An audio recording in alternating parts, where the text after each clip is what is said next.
Tara, kabit na natin. Sana okay siya, mga loves, mga lodi. Sana po. Sana naman, huwag ka na magka-problema. Tanggalin na natin ito, direct. Gawan natin. Sana po, walang problema.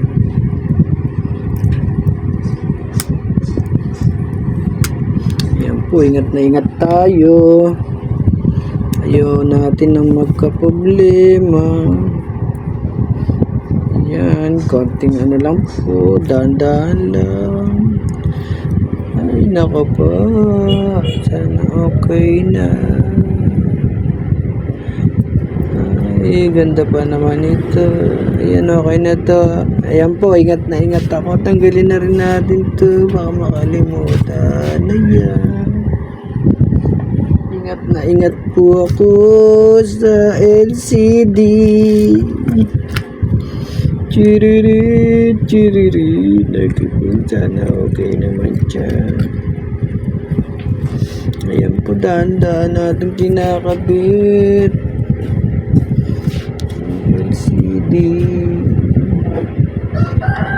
Dahil ayaw natin magka-problema, mag-abono. Ay, umiwas po tayo sa scammer. Na-scam po ako.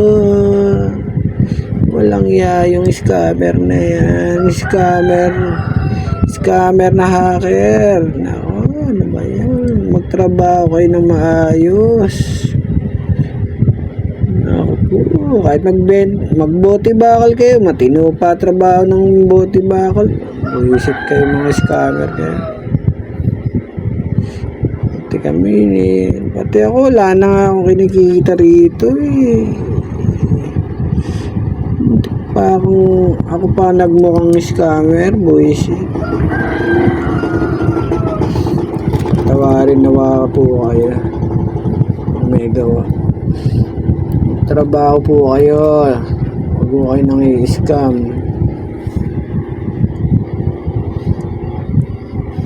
Mga scammer hacker. Nako, dami ng scammer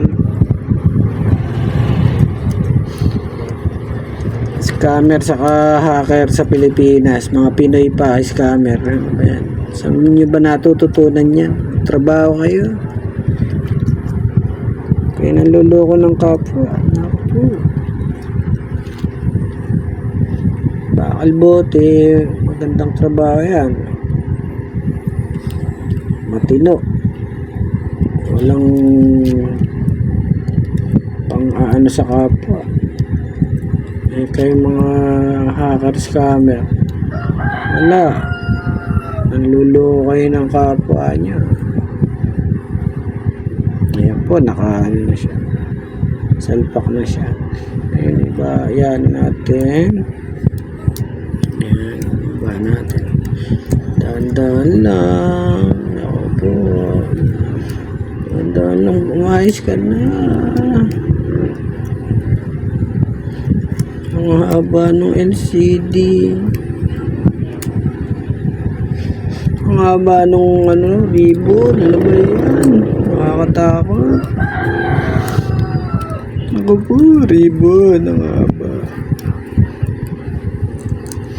Ako po.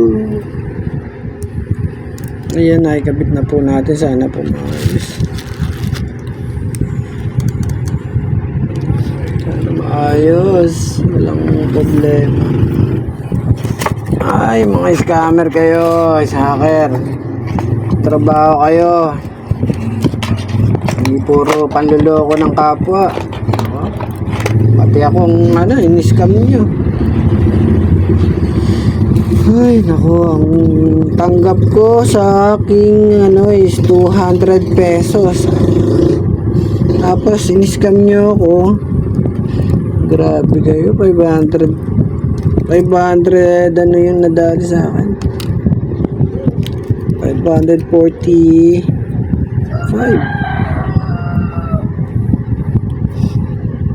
Ayos natin. Lambit ko.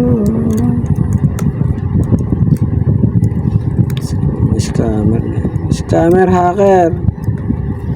Ako, parang awa nyo, natigilan nyo na yan. Hindi maganda yan. Hindi magandang hanap buhay yan. Trabaho kayo. Pinag-aaralan ko to kung paano Pag-aaral din kayo, hindi yung panluloko pag-aaralan nyo.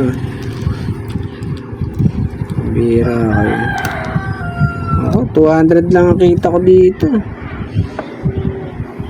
Tapos, ayun nga. Sira yung unang LCD. Pinalitan lang ni seller. Ayan, tignan ko kung gumagana. Sana maayos at walang problema. Paalala, yung mga scammer dyan, scammer, hacker, tigilan nyo na po yan. Naku po, mahuli rin kayo. Sana okay naman siya. Yun, gumana. Dito pinapapounder natin kayo. Ayan, no? Sana okay. Original to. Original. Nasaan ba? Ba't naiwan? Ay.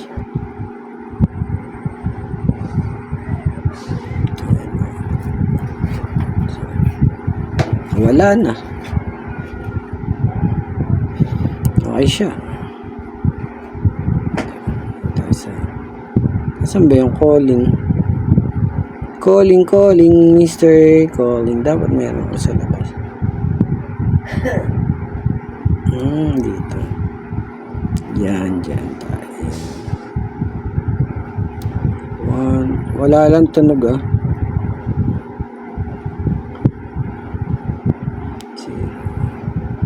Ano sabi niya? Buong tarihan? Oo. Ano yun? Ba't kasama kang magbabiyahe ka rin? Hindi. Ano yun?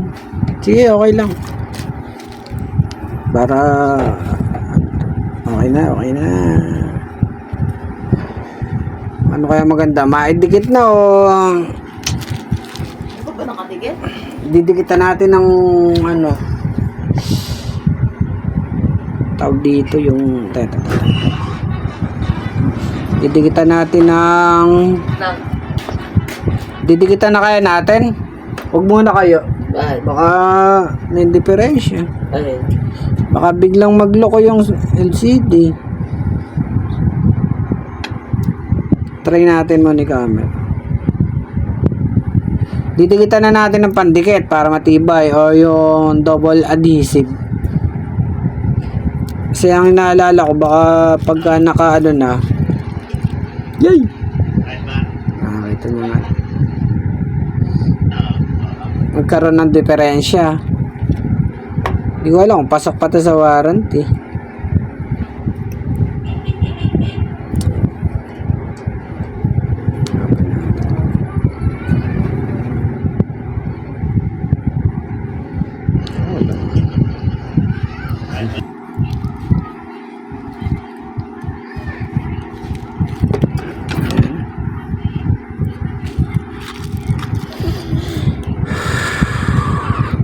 Ito natin.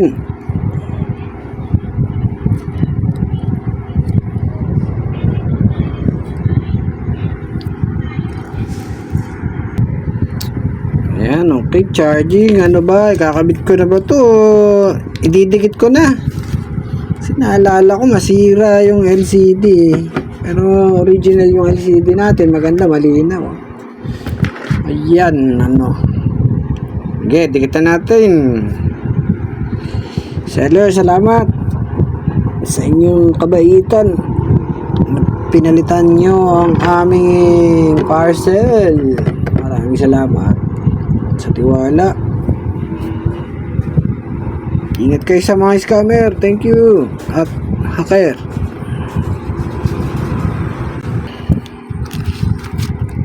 Ayan, ilagay natin ng safety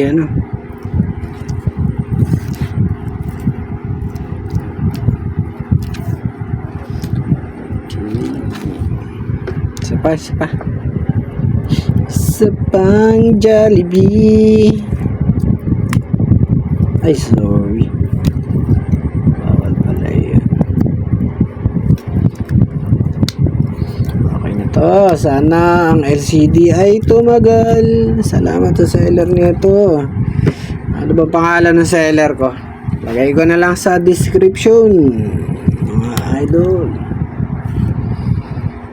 Sige, patuyuin muna natin. Kumain muna tayo. Alas 3 na ata. Salamat po. Uli.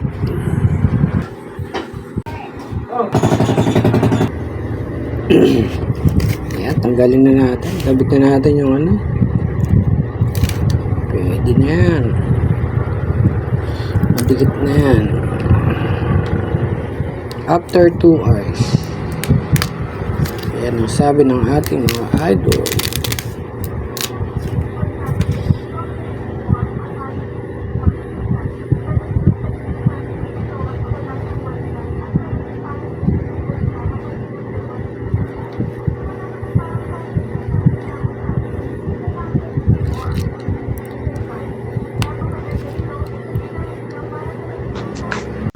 Isang paalala, mga